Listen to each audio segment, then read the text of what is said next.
Homeopathy বলে সারা পৃথিবীর মানুষের মধ্যে প্রধানত তিনটি মায়াজামের প্রাদুর্ভাব লক্ষ্য করা যায়: সোরা, সিফিলিস এবং সাইকোসিস। এর মধ্যে সিফিলিটিক মায়াজামের রোগীদের জন্য অ্যান্টিসিফিলিটিক মেডিসিন হিসাবে আমার চ্যানেলে এর আগে মার্কারি গ্রুপের মেডিসিন সম্পর্কে আলোচনা করা হয়েছে। এই মার্কারি গ্রুপের থেকেও আরও ডিপ অ্যাক্টিং আর একটা হোমিওপ্যাথিক মেডিসিন আছে, সেটা হলো সিফিলিনাম। কি মায়াজামের এই কচকচানি বুঝতে পারছেন না তো? বোঝার দরকার নেই। এই সিফিলিনাম হচ্ছে একটা পলিক্রেস্ট ডিপ অ্যাক্টিং মেডিসিন, আর অন্যান্য পলিক্রেস্ট ডিপ অ্যাক্টিং মেডিসিনের মতো এই সিফিলিনামেরও রয়েছে কিছু ক্যারেক্টারিস্টিক সিমটমস। সেই ক্যারেক্টারিস্টিক সিমটমসগুলোর মধ্যে যে কোনো তিনটে ক্যারেক্টারিস্টিক সিমটমস বা চারিত্রিক লক্ষণ যদি কোনো রুগীর মধ্যে পাওয়া যায়, তাহলেই সেই রুগী এই সিফিলিনামকে মেডিসিন হিসাবে ব্যবহার করতে পারে। তবে একটা কথা মনে রাখতে হবে, একদম প্রথমেই সিফিলিনাম মেডিসিন হিসাবে ব্যবহার না করাই উচিত। আর সিফিলিনাম ব্যবহার করলে তার রেজাল্ট আসতে একটু সময় লেগেই যায়। তবে যদি সেই রুগীর জন্য সিফিলিনাম পারফেক্ট সিমিলিমাম হয়, তাহলে কাজ অবশ্যই হবে। তাই আমার আজকের আলোচনা এই সিফিলিনাম নামক হোমিওপ্যাথিক মেডিসিন সম্পর্কে। নমস্কার, আমি ডাক্তার বিপ্লব কুণ্ডু আপনাদেরকে আরও একবার স্বাগত জানাচ্ছি আমার চ্যানেল দৈনন্দিন জীবনে হোমিওপ্যাথির আর একটা সম্পূর্ণ নতুন ভিডিওতে। প্রথমেই বলে নেব সিফিলিনামের ক্যারেক্টারিস্টিক সিমটমস বা চারিত্রিক লক্ষণগুলো সম্পর্কে। প্রথম ক্যারেক্টারিস্টিক সিমটম: রুগীর সমস্ত কষ্টগুলো রাত্রেবেলা বৃদ্ধি পায়। সূর্যাস্ত থেকে পরের দিন সূর্যোদয় কষ্টগুলো বৃদ্ধি পেয়ে থাকে। সকাল থেকে কষ্টগুলো একটু কম থাকে। শরীরের ব্যথা যন্ত্রণাগুলো আস্তে আস্তে শুরু হয় এবং আস্তে আস্তে কমে। চলাফেরা করলে কম থাকে। গরম সেঁক দিলে ব্যথা যন্ত্রণাগুলো কম থাকে। ব্যথা যন্ত্রণাগুলো এক জায়গা থেকে আরেক জায়গায় শিফট করে। পরের ক্যারেক্টারিস্টিক: সিফিলিনাম রোগীদের শরীরে থাকে গরম বোধ খুব বেশি, অথবা প্রচণ্ড ঠান্ডা এবং প্রচণ্ড গরম দুটোই সহ্য করতে পারে না। সেই কারণে কষ্টগুলো খুব গরমেও বৃদ্ধি পায় এবং খুব শীতকালেও বৃদ্ধি পায়।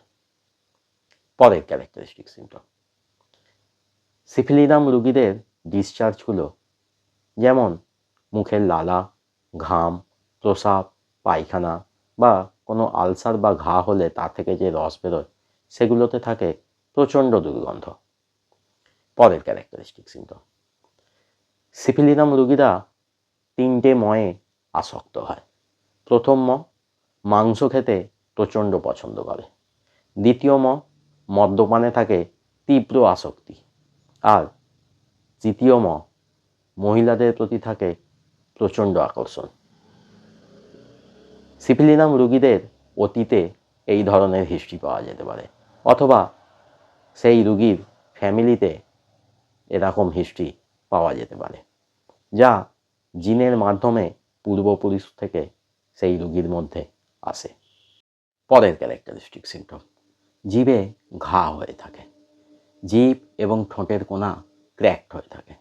সঙ্গে থাকে প্রচণ্ড জল তেষ্টা। নেক্সট ক্যারেক্টারিস্টিক সিমটম: সিফিলিনাম রোগীরা কনস্টিপেশনে ভোগে। দিনের পর দিন পায়খানা হয় না। পায়খানা হলেও হয় শক্ত এবং শুকনো। পরের ক্যারেক্টারিস্টিক সিমটম: মানসিক লক্ষণ। সিফিলিনাম রোগীদের মধ্যে খুব সহজেই যে কোনো বিষয়ে ভুলে যাওয়ার প্রবণতা খুব বেশি দেখা যায়। আবার সিফিলিনাম রোগীরা হয় ধ্বংসাত্মক মানসিকতার। রেগে গিয়ে যে কোনো জিনিস ভেঙে ফেলে, নষ্ট করে ফেলে। হঠাৎ করে রেগে গিয়ে নিজের ক্ষতি সাধন করে। প্রচণ্ড জেদি হয় এই সিফিলিনাম রোগীরা।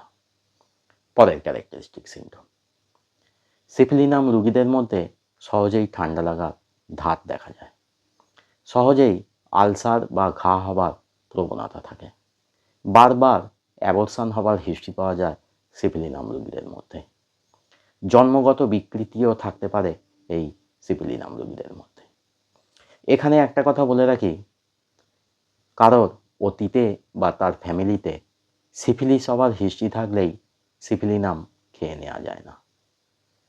এই সিফিলিস মায়াজম কভার করে আরও অনেক হোমিওপ্যাথিক মেডিসিন। সিফিলিনামের কমপক্ষে 3টি ক্যারেক্টারিস্টিক সিমটমস যদি রোগীর মধ্যে থাকে তবেই এই সিফিলিনাম মেডিসিন হিসাবে ব্যবহার করা যায়। আজকের ভিডিওতে সিফিলিনামের ক্যারেক্টারিস্টিক সিমটমসগুলি আলোচনা করলাম। পরের ভিডিওতে আলোচনা করব সিফিলিনামের নেক্সট পার্টটা, যেখানে আলোচনা থাকবে সিফিলিনামের পার্টিকুলার সিমটমস বা বিশেষ লক্ষণ সম্পর্কে। আজকের ভিডিও এখানেই শেষ করছি। যদি ভিডিওটা ভালো লাগে তাহলে অবশ্যই একটা লাইক করে দেবেন, পরিচিতদের সাথে ভিডিওটা শেয়ার করবেন। আর এই ভিডিও সম্পর্কে কোনো প্রশ্ন থাকলে কমেন্টে জানাবেন, আমি অবশ্যই উত্তর দেব। যারা চ্যানেলে নতুন বা এখনও চ্যানেলটা সাবস্ক্রাইব করেনি তারা তাড়াতাড়ি চ্যানেলটা সাবস্ক্রাইব করে নিন, আর সাবস্ক্রাইব করার সময় পাশের বেল আইকনটা প্রেস করুন, তাহলে নতুন ভিডিও এলে আপনারা নোটিফিকেশান পেয়ে যাবেন।